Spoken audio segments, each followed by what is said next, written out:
applicable to all countries. We don't care about speculative motive. Alright, the primary holding of money was transaction motive. Now, it's a very simple model, but it was still being used. Okay? That first of all, you must have 4 assumptions. So now you should know how important assumptions are. They will frame your model and give you the outcome. So we assume a person has an income YT. Okay? At the beginning of each year. Okay? Then income must be in the bank. So the banks, you must assume banks must be very safe. It's like you can use giro, alright, or a check that you deposit your salary, 100,000 in the bank. Okay, because the money sits in the bank, alright, you have to plan how many trips you need to go to the bank. This model was developed without ATM machines or online transaction. Simply, in every country there is one bank. So the money sits in the bank. So you need to spend your money. Therefore, you need to plan how many trips to the bank. Okay, so let's look at 2 simple numerical examples first. These are not very important diagrams, but just to highlight to you. Alright? Okay, so imagine if this is over time and this is your money demand. At period 0, you went to withdraw money. And because n equals to 1, you make 1 trip to the bank.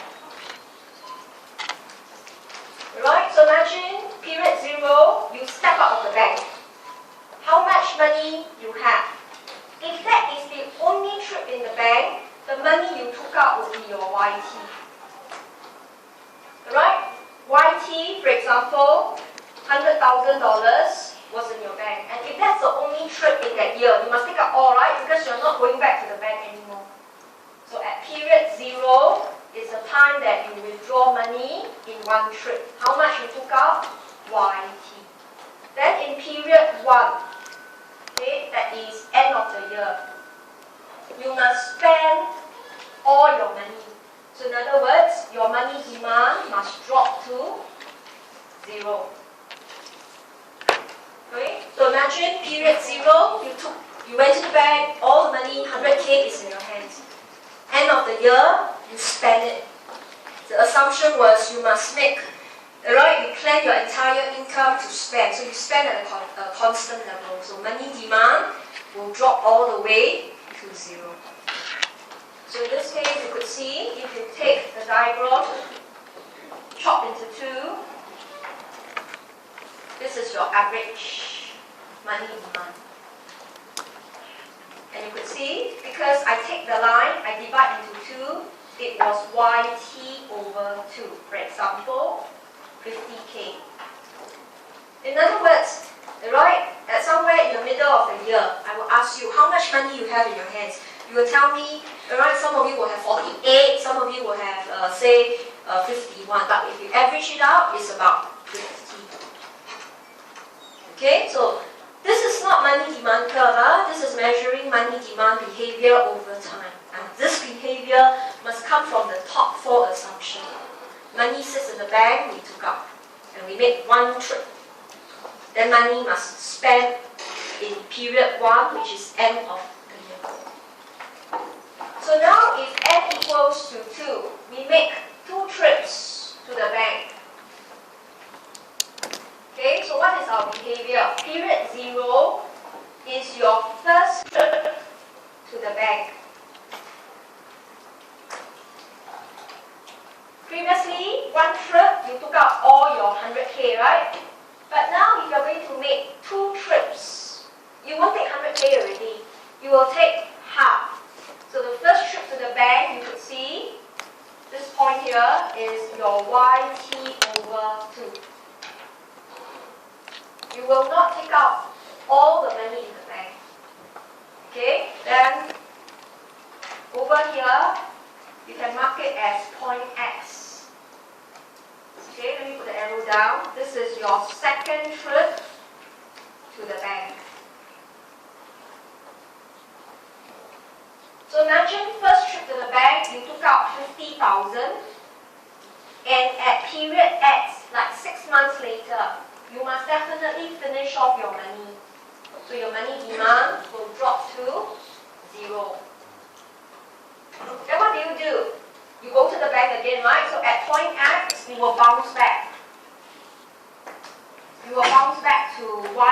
over 2 again. Right, so read this carefully. Period 0, you have 50K, you spend it in 6 months at a constant rate, so your money demand drops to 0. Then at that very month, is your second trip to the bank, your money demand go up again to YT over 2. You took out the remaining 50,000 from the bank. Alright, and what do you do to it? You must spend all within the year. So up to period 1, it drops to 0. Okay, so period 1 once again is end of the year. So how much is your average? Look at the diagram, cut it into 2.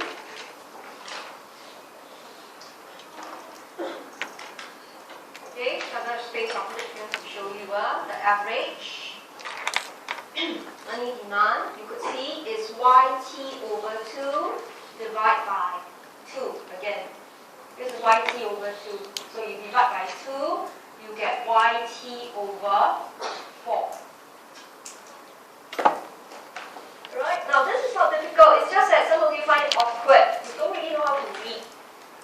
Right? But imagine the money is already in the bank. So period 0 is the first trip. You need to know how much money to take. Okay? The amount is YT. That's the total.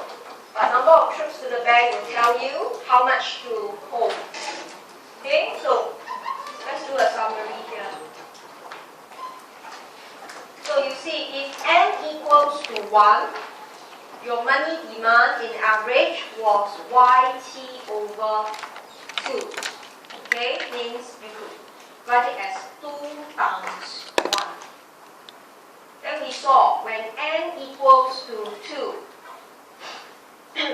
your average money demand was YT over 4. Right, which was YT over 2 times 2. So what does that tell you? If I were to find n trips, right, for n trips, my money demand is therefore Y over 2 times n. So this model tells us YT is the amount the money sits in the bank. How much money you have on hand each time. Alright, was generalized as YT divided by 2n. Okay, so you can go back and try out 3 trips, 4 trips.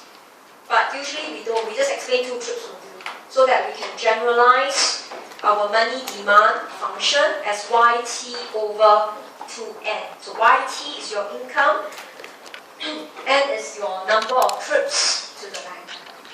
Right, so the main focus is money must be taken out to spend. That's why you must make trips to the bank. So this is still quite easy, just that some of you will struggle a little bit with this diagram. Okay, then now let's move on. Now if you travel to the bank, you will incur costs. So let's look at page 6.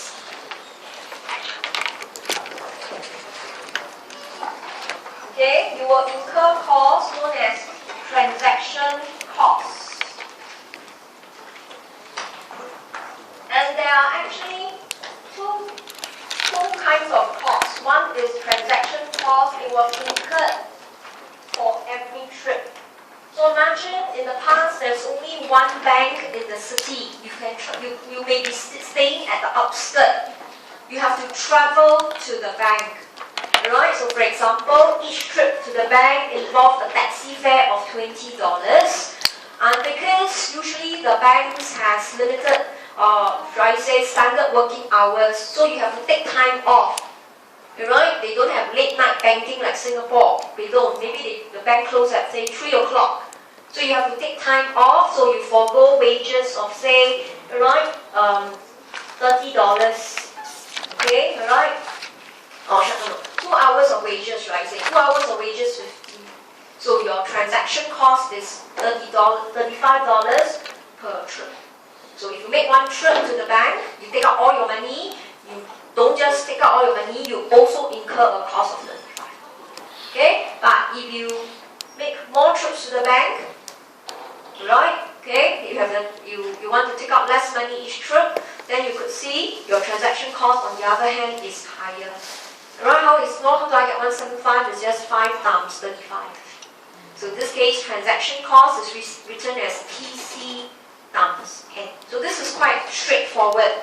More trips to the bank, right? You incur a higher transaction cost. Okay. However, if you take out money from the bank, the money cannot earn an interest rate I. So this is opportunity cost. Right? So remember, each time your money demand was Y over 2N. This is the money in your hands. This is money in our hands. If they are in our hands, means they cannot earn this interest rate I. If it sits in the bank, it can, but now it's not. Y over 2N is our money demand, right? The money in our hands. So this is therefore the interest rate that you will forego. I times Y over 2N. So that tells us, right, for this model, if I travel to the bank, what is my total cost? Which has 2 components. The interest rate foregone and the transaction cost. Okay, so with that, now let's look at page 7. Right? So, naturally, we know if I travel to the bank, I must minimize my cost. I cannot just say, oh, there is a cost incurred, so I must minimize my cost. So mathematically, we know if you want to minimize your cost, okay, we are not showing you the working, so go back and write it out yourself. You take this function, right, where you differentiate TC with respect to N, and you will then get your equation 3. So we don't teach maths in our lecture, we don't have that kind of time, so you go back and try out. But the concept is clear. You travel to the bank. You cannot say, oh, as and when I just feel like it, I travel. Because each trip there's a cost. So you want to minimize your cost. So in this case, you want to know the optimum number of trips to the bank when your cost is minimized. Now, looking at this equation is quite intimidating. Alright, so in this case, let me show you the diagram. Let's look at page 8 instead. We'll come back to the analysis. Okay, so over this diagram, this is the number of trips to the bank. So it's our N, and this is my total cost. Alright, we'll do one more time. Total cost, one of which is interest rates that will forego because the money is in your hand. So it's YT over 2N. Okay, this is one of the costs. And the second cost was your taxi fare and your wages forego, TC, but it is proportionate to the number of trips to the bank. So we want to draw this curve. And you have learned from me in the Solos model, we can split this into two. So TC times N. And TC is usually constant. It's a constant $35 times N. So it is easy to draw this line. So this would be a straight line. Alright, this is your TC times your N. Transaction cost. So each trip, $35. So imagine the more trips you make, your transaction cost will increase in a proportionate manner.